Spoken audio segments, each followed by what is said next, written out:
Welcome to চেটেপুটে বাঙালিয়ানা। চেটেপুটে বাঙালিয়ানায় তোমাদের সবাইকে স্বাগত জানাই। আজকে আমি শেয়ার করব বাঙালিদের অত্যন্ত জনপ্রিয় একটা ডেজার্ট রেসিপি, তালের বড়া। তার জন্য প্রথমেই একটা মাঝারি মাপের তাল নিয়ে নিয়েছি, আর তালের খোসাটাকে ছাড়িয়ে নেওয়ার পর 3টে তালের এরকম ভেতর থেকে মণ্ড বেরিয়েছে, যেগুলোকে আমি একটা একটা করে নিয়ে সুন্দর করে বেতের ঝুড়ির মাধ্যমে সুন্দর করে এটাকে থেকে কিন্তু যে তালের পাল্পটা সেটা কিন্তু বের করে নিতে হবে। এরকমভাবে একটা বেতের ঝুড়ি নিয়ে তার মধ্যে জাস্ট একটু হালকা করে ঘষলেই কিন্তু দেখা যাবে তালের যে পাল্পটা আছে সেটা কিন্তু খুব সুন্দর করে বেরিয়ে যাবে। দেখো, এরকম সুন্দর করে কিন্তু তালের পাল্পটা বেরিয়ে আসছে। এইভাবে আস্তে আস্তে আমি সবকটা তাল থেকে তালের পাল্পগুলোকে আস্তে আস্তে বের করে নেব। এবার এটাকে একটা পাত্রের মধ্যে নিয়ে নেব। সম্পূর্ণ তালের পাল্পটাকে একটা পাত্রের মধ্যে সুন্দর করে প্রথমে নিয়ে নিতে হবে। একটুখানি হাতের সাহায্যে কিন্তু এটা ভালো করে করলেই হয়ে যাবে। এইভাবে তালের পাল্পটাকে সম্পূর্ণটাকে একসাথে জোগাড় করতে হবে। এবং তোমাদের কাছে যদি বাঁশের ঝুড়ি না থাকে, এরকম বেতের ঝুড়ি না থাকে, তাহলে কিন্তু তোমরা প্লাস্টিকের ঝুড়ির মধ্যেও এটা করতে পারো। এরপরে আমি একটা নারকেল নিয়ে নিয়েছি, একটা মোটামুটি মাঝারি সাইজের একটা নারকেল নিয়ে নিয়েছি। এই নারকেলটাকে কিন্তু এইভাবে আস্তে আস্তে কুড়িয়ে নেব। এরপরে যেটা লাগবে সেটা হচ্ছে পাকা কলা। পাকা কলা নিয়ে নিয়েছি আমি 10টা। মোটামুটি একটা মাঝারি, ওই বড় মাঝারি মাপের তাল বলতে পারো, তার মধ্যে কিন্তু মোটামুটি 10টা পাকা কলা লাগবে। তো কলাগুলোকে একটা একটা করে আস্তে আস্তে সুন্দর করে ছাড়িয়ে নিতে হবে। এবং কলাগুলোকে, এই কলা দিলে পরে কি হবে, তালের বড়াটা কিন্তু ভীষণ সফট হবে এবং খেতেও খুব সুন্দর লাগবে। একটা যে ক্রিস্পিনেসও থাকবে, আবার একটা সফটনেসও কিন্তু এর মধ্যে থাকবে। একটা একটা করে প্রত্যেকটা কলাকে হাতের সাহায্যে খুব সুন্দর করে তোমাকে এটাকে মেখে নিতে হবে, যাতে একদম কোনো রকমের দানা যাতে না থাকে। সুন্দর করে এটাকে মেখে নিতে হবে। একটা একটা করে কলা কিন্তু সুন্দর করে মেখে নিয়ে দেখো এরকম দেখতে হবে। এই অবস্থা পর্যন্ত কিন্তু তোমাদেরকে এটা মাখতে হবে।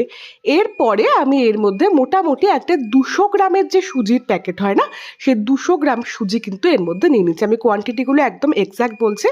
তোমরা যদি এই কোয়ান্টিটি দিয়ে বানাও তাহলে কিন্তু তালের বড়া হবে একদম সফট হবে এবং খুব সুন্দর ক্রিস্পিও হবে এটা।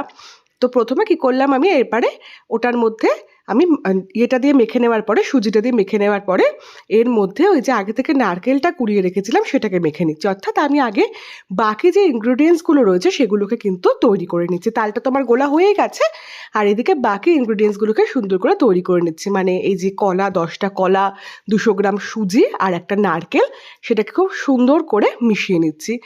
এরপরে এর মধ্যে দিতে হবে চিনি। দেখো, এটা তো একটা ডেজার্ট আইটেম, সুতরাং এর মধ্যে কিন্তু একটু চিনি লাগবে। খুব বেশি হেলথ কনসিয়াস হলে কিন্তু তালের বড়া খাওয়া যাবে না। এগুলো তো আমরা বছরে ওই 1-2 দিনই খাই, ধরো একটু পুজোর দিনে বা এমনি হয়তো বাড়িতে একবার বানালাম খেলাম। সুতরাং একটুখানি চিনি খেলে কিন্তু অতটাও কোনো ক্ষতি হবে না, বছরে 1-2বার তো খাওয়াই যায়। আর একটু যেহেতু ডেজার্ট আইটেম, তাই একটু চিনি তো লাগবেই। তো প্রথমে আমি কি করলাম, 3 বাটি, মোটামুটি ছোট একটা বাটি, তোমাদের মাপটা দেখতেই পেলে, সেই 3 বাটি চিনি এর মধ্যে দিয়ে ভালো করে মিশিয়ে দিতে হবে। এই মেশানোর কাজটাই খুব সুন্দর করে করতে হবে। যত সুন্দর করে এগুলো মিক্স হবে তত ভালো কিন্তু বড়াটা হবে। এরপরে কি করব, আমি এইটা দেখো মিক্স করা হয়ে গেছে।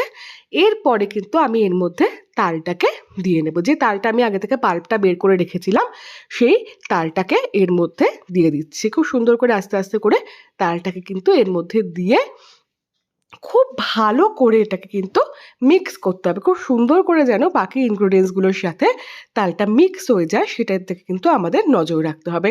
খুব সুন্দর করে কিন্তু এটাকে মিক্স করতে হবে। দেখো, খুব সুন্দর করে আমি এটাকে মিক্স করে নিচ্ছি। এরকমভাবেই কিন্তু এটাকে মিক্স করতে হবে। প্রথমে তলার দিক থেকে আস্তে আস্তে করে নিয়ে ওপর দিকের সাথে মিশিয়ে নিয়ে এটাকে মিক্স করতে হবে। এইভাবে মিক্স করতে লাগলে কিন্তু খুব ভালো লাগবে। তোমরা যদি অন্য কোনোভাবে তালের বড়া বানিয়ে থাকো সেটাও কিন্তু আমাকে কমেন্ট করতে পারো। কিন্তু এইভাবে তালের বড়াটা একবার বানিয়ে দেখো, সত্যিকারের খুব সুন্দর খেতে হয়।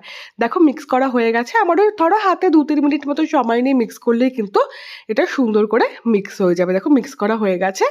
এবার দেখো, এটা কি সুন্দর একটা টেক্সচারটা দেখেই বুঝতে পারছো কি সুন্দর হয়েছে। যেমন সুন্দর কালারটা এসছে তেমন টেক্সচার এসছে। এবার এর মধ্যে আমি আরেকটুখানি চিনি অ্যাড করে নেব।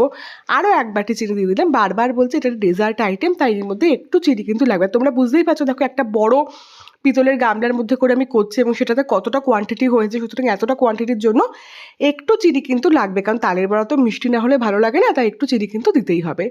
এরপর আমি আস্তে আস্তে এক মুঠ করে করে ময়দা মেশাতে থাকবো। প্রথমে একবারে সব ময়দা দিয়ে দেবে না, অল্প অল্প করে বাইন্ডিংয়ের জন্য যতটা লাগবে সেইভাবে মেশাতে হবে। দেখো প্রথমে আমি 2 মুঠ ময়দা নিলাম, অল্প অল্প করে ময়দা কিন্তু মেশাতে হবে। প্রথমেই সবটা একবারে দিলে কিন্তু ভালো মতো হবে না, দলা হয়ে যাবে এবং সুন্দর করে কিন্তু মিক্স হবে না। দেখো প্রথমে আমি 3 মুঠ এবার ময়দা নিয়েছি, এবার দেখো আরেকটুখানি অল্প ময়দা দেবে। এটা দেখো তোমরা যখন মাখবে তখনই তোমরা বুঝতে পারবে একটা বড়ার মতো কনসিস্টেন্সি যতক্ষণ না পর্যন্ত আসছে ততক্ষণ কিন্তু এই ময়দাটাকে অ্যাড করতে হবে। দেখো আমি দেখিয়ে দিচ্ছি, একদম পুরোটা একদম আনকাট ভিডিও রয়েছে। আমি ঠিক যতটা ময়দা নিয়েছি ততটাই কিন্তু এখানে পরিষ্কারভাবে দেখা যাচ্ছে, তোমরা ওরকমভাবে নিতে পারো। এবার দেখো এটাই যে একদম এক্সাক্ট মাপ তা তো নয়, কারণ কখনো ধরো তালের যে ঘনত্ব সেটার ওপরও ডিপেন্ড করে, তুমি বাকি যেগুলো নিয়েছো তার উপর ডিপেন্ড করে। সেই জন্য মোটামুটি ধরো এই তোমার এই 7-8 মুঠ মতো ময়দা নিলেই কিন্তু হয়ে যাবে। দেখো এই দেখো এটা আমি ভালো করে দেখিয়ে দিচ্ছি। দেখো এখন কিন্তু একটা বড়ার মতো একদম শেপ চলে এসেছে, যেটাতে একদম মানে বড়া করার জন্য, ধরো তোমরা যে ডালের বড়া করো বা যে কোনো বড়া করো, সেই বড়া করার জন্য যে কনসিস্টেন্সির প্রয়োজন সেটা কিন্তু এসে গেছে। দেখো আমি একটা করে তেলে দিয়ে দেখে নিচ্ছি যাতে গায়ে লেগে না যায়। দেখো লাগছে না, খুব সুন্দর হয়েছে। এবং এখানে আমি তোমাদের আবার দেখিয়ে দিচ্ছি, দেখো কি সুন্দর একটা কনসিস্টেন্সি এসে গেছে, একদম বড়া করার জন্য পারফেক্ট যে থিকনেসটার প্রয়োজন সেই থিকনেসটা কিন্তু এসে গেছে। এবার একটা একটা করে ব্যাস একটু সাদা তেলে আমি এখানে রিফাইন্ড সানফ্লাওয়ার অয়েল নিয়েছি, তোমরা যে কোনো তেলে করতে পারো এটাকে, যে কোনো একটা রিফাইন্ড অয়েলে একটা একটা করে বড়া কিন্তু আমি এরকম দিয়ে দেবো, দিয়ে সুন্দর করে ভাজতে শুরু করে দেবো। বেশ অনেকগুলো পরিমাণে বড়াই কিন্তু তোমরা একবারে ভেজে নিতে পারবে। দেখো আস্তে আস্তে করে কিন্তু বড়ার যে কালারটা সেটা কিন্তু চেঞ্জ হতে শুরু করেছে। চেঞ্জ হতে শুরু করলে আস্তে করে হালকা হাতে উল্টে পাল্টে নেবে, যাতে বড়াগুলো ভেঙে না যায়, কারণ প্রথম অবস্থায় তো খুব নরম থাকে। তাই হালকা হাতে এগুলোকে কিন্তু আমাদেরকে নাড়াচাড়া করতে হবে। দেখো কি সুন্দর একটা হালকা হালকা কিন্তু কালার এখানে আসতে চলেছে। একদম এগুলোকে কিন্তু আমরা গোল্ডেন ব্রাউন করে ভেজে নেব, ঠিক যেমন হয় সেরকম গোল্ডেন। দেখো আস্তে আস্তে এটা কিন্তু গোল্ডেন ব্রাউন কালার হয়ে যাচ্ছে। ঠিক এই যে কালারটা দেখতে পাচ্ছ, যখন এই কালারটা চলে আসবে তোমরা বুঝবে যে তালের বড়া কিন্তু একদম রেডি। ভাবা যায় এটা থেকে এত সুন্দর একটা এরকম কিন্তু গোল্ডেন ব্রাউন কালারের তালের বড়া কিন্তু আমাদের রেডি হয়ে গেছে। এবার এটাকে জাস্ট আমাদের সার্ভ করার পালা। দেখো এরকম দেখতে সুন্দর হয়ে গেছে, আর একটুখানি সময় রেখে দিলে এটা আরও সফট হয়ে যাবে। যদি ভালো লাগে প্লিজ চ্যানেলটাকে সাবস্ক্রাইব করো।